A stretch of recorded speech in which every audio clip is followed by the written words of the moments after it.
Welcome back to Main Street Living. So, you guys know that virtual learning is a hot topic these days. Seems like everybody's doing it Hot because mess. they have no Yeah. choice. But I think it's important to always incorporate STEM into your activities. I'm a big advocate for that, as you guys know.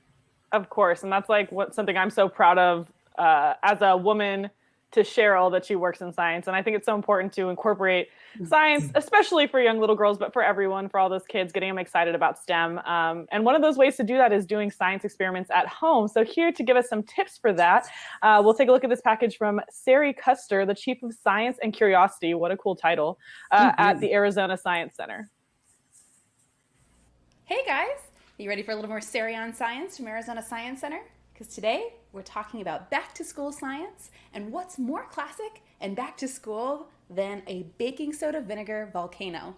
All right, I love this experiment, and not just because it's classic, but because it's awesome chemistry and uses just ingredients you likely already have in your kitchen.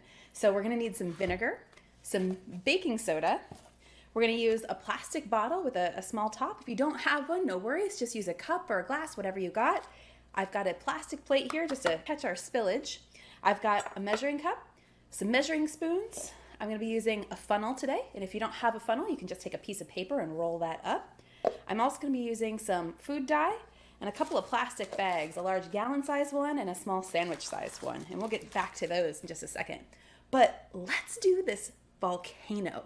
All right, so first things first, take your bottle and you're gonna put your funnel right in the top and take 1 heaping tablespoon of baking soda and drop it right down in there. All right, next we're gonna add our vinegar. So when you're adding vinegar, your pro tip if you're gonna color your vinegar is to add the drops to the measuring cup first. Now, a lot of people like to use red to make it look like red hot molten lava, which I love. Today, my daughter asked me to use pink, so we're using pink. All right, so when you add this, we're gonna do about half a cup of vinegar. Here we go. Perfect. And when you pour it in on top of those drops, it automatically mixes, so super easy. All right, next, we're gonna move all this back here, and we're gonna go ahead and pour all our vinegar right straight into the bottle. Here we go, 1, 2, 3. Woo! Awesome. Oh, look at that. Doesn't it look fantastic? Look at those bubbles. All right, those bubbles are an indicator that our chemical reaction happened. We've got a classic acid-base reaction going on here where we've got our acid, which is vinegar, our base, which is the baking soda, and the bubbles that are being produced, that's carbon dioxide gas. Let's see if we can find a way to look at that gas a little bit more closely. I want you to grab your 2 bags, starting with the big gallon-sized bag. We're gonna add, I've already pre-measured 3 tablespoons of baking soda. Put that right in the big bag. Set it aside for a second. Grab your measuring cup. We're gonna do another half a cup-ish of vinegar. And we're gonna add that to the sandwich size bag. Now pour that right in there. Awesome, if you've got snack size bags, that works too. We're gonna give it a little puff of air and we're gonna zip that up. We want it to be kind of a pillowy bag because we're gonna pop it in a little bit, I know, right? All right, make sure that's sealed and we're gonna very carefully place it inside the bag with the baking soda. Start zipping up the big bag, squeeze out the air there from the big bag. All right, place this flat. All right, and now comes the fun part. We get to break this open. Are you ready? Here we go. 1, 2, 3. Woo! All right, now the same reaction's happening here. Our acid and our base are mixing. Can you guys hear those bubbles? Listen to that. All right, now we get to look at the gas a little bit more closely because we've trapped it in a closed container. The gas is being produced and it can't escape this bag, so it's making it inflate. And this is actually the same acid-base reaction that happens in those great instant message balloons that self-inflate.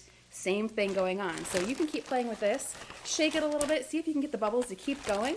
And as that gas is being produced, you're gonna see the bag continue to self-inflate like our own little balloon. All right, I hope you had some fun with this one. I had a ton of fun with it. A little bit of back to school science for you, and we'll see you next time with a little more Sari on Science.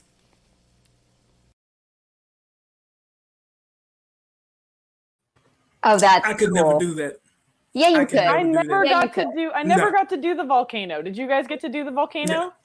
Yes. Oh my gosh. Well, of course I did. But I love the sound it makes.